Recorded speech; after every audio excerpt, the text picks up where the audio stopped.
তৃতীয় শ্রেণীর আজকের ভিডিওতে আমরা আলোচনা করব ইংরেজি প্রথম পত্রের বার্ষিক পরীক্ষা 2025-এর একটা প্রশ্ন নিয়ত। এই প্রশ্নটা হচ্ছে সরাসরি 2025 সালের একটা স্কুলের বার্ষিক পরীক্ষার প্রশ্ন। তো সেটাই তোমাদেরকে আজকে সমাধান করে দিব। তো এটা তোমাদের জন্য খুবই গুরুত্বপূর্ণ ভিডিও, কারণ এটা হচ্ছে 2025 সালের যেহেতু প্রশ্ন, তো এখান থেকে তোমাদের প্রশ্ন সম্পর্কে একটা বাস্তব ধারণা পাবা। তো এখানে প্রথমে একটা প্যারাগ্রাফ দেওয়া থাকবে, যেই প্যারাগ্রাফের আলোকে তোমার 1, 2, 3 এবং 4 নাম্বার এই 4টা প্রশ্নের অ্যান্সার করতে হবে। তো এইখানে এই ইংরেজি প্রথম পত্রের পরীক্ষার পূর্ণমান হচ্ছে 100 এবং সময় হচ্ছে 2 ঘন্টা 30 মিনিট। তো এখানে একটা পিঁপড়া এবং ফড়িংয়ের ঘটনা দেওয়া আছে।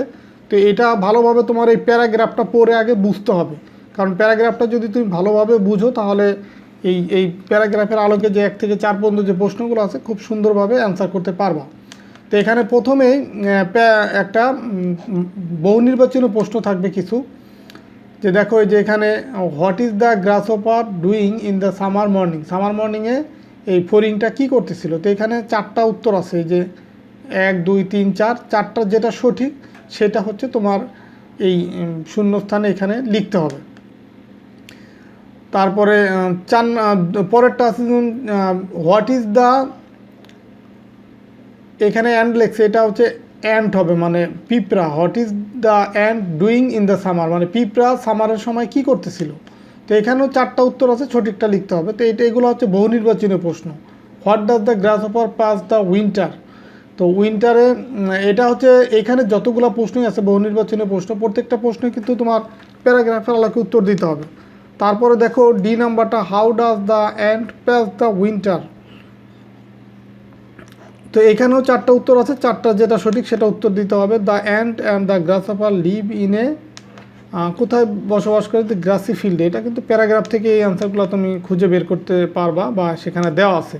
2 নম্বর যে প্রশ্ন, fill in the gaps with the right word from the box. এখানে 5টা শব্দ আছে, সেই শব্দগুলো এই শূন্যস্থানে বসাতে হবে। যেমন the ant and the গ্রাসহপার live in a dash field, এই যে গ্রাসি ফিল্ড এটা কিন্তু প্যারাগ্রাফ আছে। The summer morning is dash. The ant is dash the grasshopper. The leaves are dash everywhere. The grasshopper dash and become weak. তো এখানে এই শূন্যস্থানের সঠিক শব্দটা যে এখান থেকে বাছাই করে লিখতে হবে, এবং সেটা কিন্তু তোমার প্যারাগ্রাফে দেওয়া আছে। 3 নম্বর হচ্ছে ট্রু ফলস লেখা।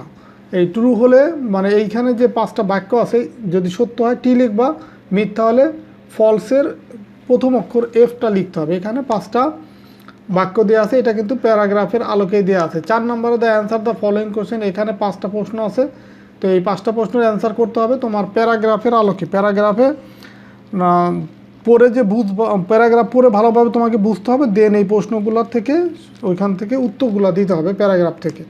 5 নম্বর প্রশ্ন, write the paragraph about water is life, মানে পানি হচ্ছে জীবন। তো সেটা সম্পর্কে একটা প্যারাগ্রাফ লিখতে হবে। Write the make sentence with as word. এখানে যে শব্দ আছে এই শব্দগুলো দিয়ে তোমার বাক্য তৈরি করতে হবে। 7 নম্বরে write the first 8 line of the Rim Singh A rainbow, মানে এইখানে এই কবিতাটা এই সিং এ রেইনবো এটার হচ্ছে 8 লাইন লিখতে হবে। ওয়ার্ড মিনিং, শব্দের অর্থ লেখা, যে plant, soil, crops, life, river, rubbish, soap, tap, animal, habit, grassy field, summer.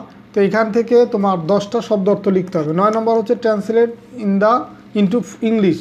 Translation into English, মানে এখানে বাংলা বাক্য আছে, এগুলো ইংলিশে লিখতে হবে। যেমন আমাদের বিশুদ্ধ পানি পান করা উচিত, হাত ধৌত করা একটি ভালো অভ্যাস, পানির অপর নাম জীবন, আমরা পানি ছাড়া বেঁচে থাকতে পারি না, আমি প্রতিদিন স্কুলে যাই। 10 নম্বর হচ্ছে রিঅ্যারেঞ্জ দ্য সেন্টেন্স, মানে এখানে এলোমেলোভাবে দেওয়া আছে একটা বাক্য, তো এটাকে সঠিকভাবে সাজিয়ে বাক্যটা লিখতে হবে। তো এটা 5টা দেওয়া আছে। 11 নম্বর প্রশ্ন যেটা, match the word column A, মানে এ কলাম আর বি কলাম, এই যে এ কলাম এবং বি কলাম এখানে কিছু লেখা আছে, আবার এখানে কিছু লেখা আছে। তো এই লেখার সাথে ডান পাশের কোনটা মিলে সেটা মিলিয়ে একটা সঠিক বাক্য তৈরি করতে হবে। তো এই হচ্ছে তোমাদের বার্ষিক পরীক্ষার প্রশ্ন, একটা স্কুলের বার্ষিক পরীক্ষার প্রশ্ন 2025 সালে। তো আশা করি এই ভিডিওটা দেখার মাধ্যমে তোমাদের বার্ষিক পরীক্ষার প্রশ্ন সম্পর্কে ধারণাটাও হলো এবং বার্ষিক পরীক্ষার একটা সাজেশনও পেলা কারণ এই টাইপের প্রশ্নই কিন্তু তোমাদের আসবে, বা এখান থেকেও তোমরা অনেক কিছু কমন পেতে পারো। তো ঠিক আছে, সবাই ভালো থাকো, সুস্থ থাকো, কথা হবে পরবর্তী ভিডিওতে। আল্লাহ হাফেজ।